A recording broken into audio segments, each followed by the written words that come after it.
हवा का हो? कुछ कहले रहला याद बा?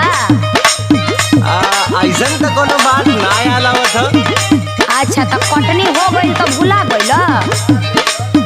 ओहो, अरे बताइबू कि बुझनी बुझाइबू? आ तू का इतना भूमिका बनावेलू हो? कौनो बात सीधे सीधे ना बोल सकेलू? एक तो इतना टेंशन कपार पे खुदे है, ऊपर से लगाबू तू ऐठे। हाँ हाँ, हमरा भी टेंशने न बुझाई। काम निकल गइल ना, नहीं याद आवता तो सुन याद करावतानी। हाँ हाँ बताओ तो तनी। खाली फुसिलाई के